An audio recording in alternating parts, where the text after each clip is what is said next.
Joining me now in our studio is Eric Farnsworth. He is the Vice President of the Americas Society and Council of the Americas.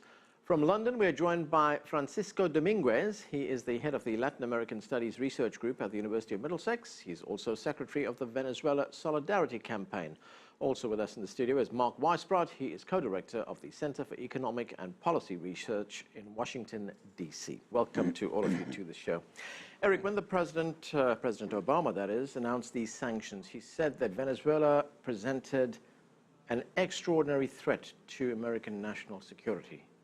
Does Venezuela pose a threat to national security? I think in the way that many people have taken it, the answer is no. In other words, Venezuela has no desire or intention to invade the United States or to do anything of the sort. This was language that is standard language that is required by U.S. statute to be able to sanction foreign leaders.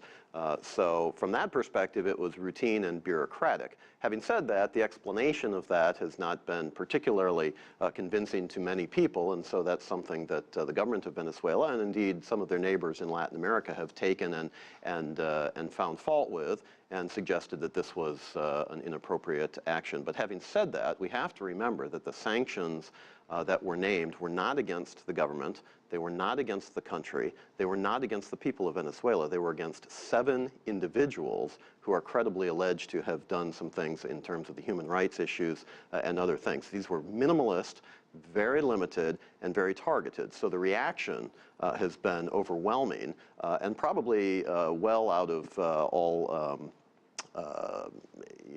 proportion to what the sanctions have actually been. Right. Francisco, given what the President said, using the language that Eric just talked about, Venezuela and its allies in Latin America are saying that this is an act of aggression against the entire country. Just hours after President Obama made that announcement, President Maduro took to the airwaves on television. This is what he had to say. Let's watch this first.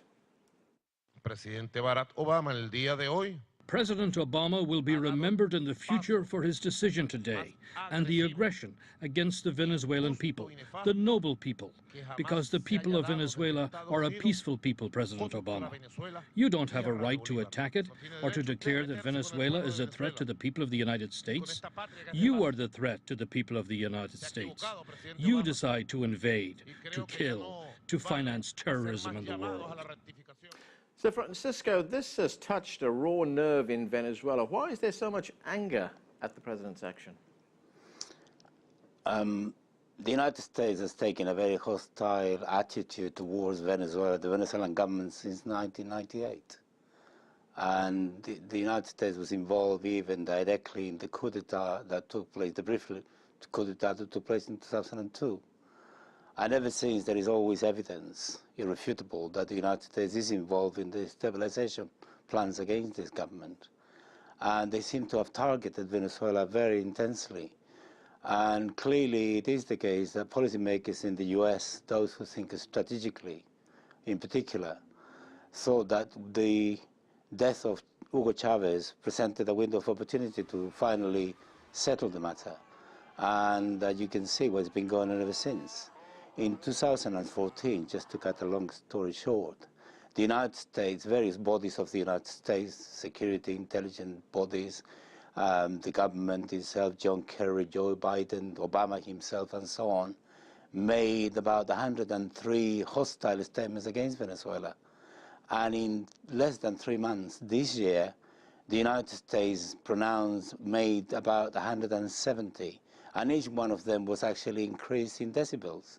So when Obama actually issued the executive order, the people in Venezuela and the people in Latin America are likely to think that this is an escalation and this is just a culmination. And we have to remind ourselves that of the, as far as I'm aware, of the 28 such executive orders that the US has issued in the past, most of them have led to military action. Therefore, and given the history of the United States intervention in Latin America, Latin Americans and Venezuelans are totally justifying the reaction that they have undertaken, and they're right to do so. Okay. Mark, are they justified, given that very poor history or suspicious history that the United States has had with Latin America? Oh, absolutely. And you have an international audience, so they will understand that. You know, here in Washington, you can say, well, it's just a formality. But you can't get away with that anywhere else. As Francisco said, first of all, people around the world know what happens a lot, very often, to countries that are declared a threat to U.S. national security. They get invaded, even. Iraq, for example, Afghanistan. And of course, I don't think there's going to be an imminent invasion of Venezuela, but it's a serious escalation. And it isn't just Maduro who said this, who you showed. I mean, this was the community of Latin American and Caribbean nations made a very strong statement. That's every country in the hemisphere except for the United States and Canada. And the Union of South American Nations not only made a strong statement, but made the unprecedented step of saying that the administration should repeal this. You have President Correa saying that this reminds us of the darkest hours of our America, when we received invasions and dictatorships imposed by the imperialists. And then he said, don't they understand that Latin America has changed? And they don't. And I think that's the fundamental problem here.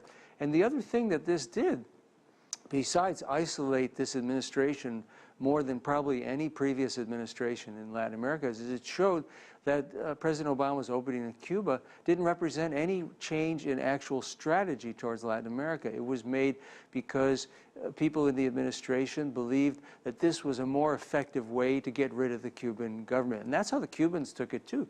They also, they had talks just a week ago, and those talks were supposed to last the middle of the week, and they were cut off after Monday.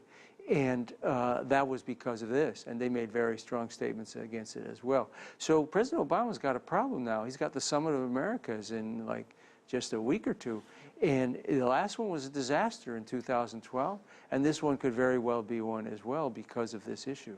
Eric, is this a case of the United States taking one step forward, taking two steps back? Because President Maduro said that the U.S. sanctions are, quote, the most aggressive, unjust, and harmful step ever taken by the U.S. against Venezuela. Put another way, could it have the effect of actually shoring up Maduro in Venezuela when his approval ratings are extremely low?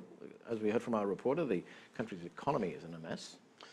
Yeah, the approval ratings of the president of Venezuela right now hover at about 20%. So this goes to show the popular support for the revolution, if you want to put it that way. He's wrecked the economy. Healthcare services are becoming unavailable. Anesthesia, for example, for surgeries are becoming unavailable. Healthcare equipment, you can't get it when it breaks. You can't replace it.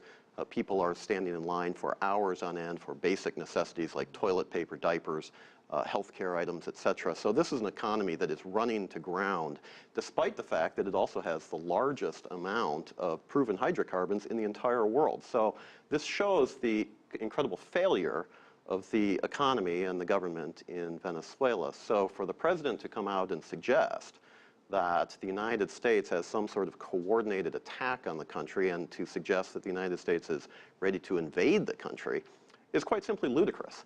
This is a government that is grasping at straws, is looking for any excuse it possibly can find to justify its own continuation in terms of the course that it alone has set. And so when we talk about the U.S. actions versus Venezuela, right. Sure, it does change the narrative and it does change the spotlight somewhat, but the real attention needs to be in Caracas in terms of what the president and his government are doing to their own country. Francisco, what is your response to that? Is this the Venezuelan leader grasping at any straw? The argument that Venezuela is on the verge of collapse is totally false. The economy has grown more than 300% over the last 10 years. Venezuela has paid all these obligations internationally, all the debts. The budget for this year has been already funded with something like 64% increase in to 64% of social spending is going to take place this year. The difficulty is something which is totally beyond the control of the government. The price of oil, because of fracking particularly, but not exclusively, has come down quite dramatically from over $100 the barrel to about 40. Any country that depends so heavily on these raw materials is bound to suffer. And there is no question about it that the economy is having some difficulties. And since I'm Chilean, I know what an economic war against the government that the United States doesn't like can do.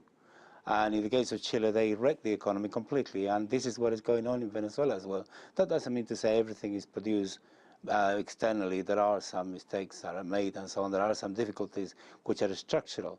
But it's not true. And this idea that Maduro is on 22 is based on one single poll that has been revealed only this bit. No, there is no other information about this poll. We don't have any information about the methodology. We don't have any information. It was commanded by somebody private. And data analysis said whether they will reveal this figure of 22%, and they said it was the person who ordered the poll in the first place. All the latest polls, particularly from Interlaces, have actually indicated the opposite. Allow me to give you two figures.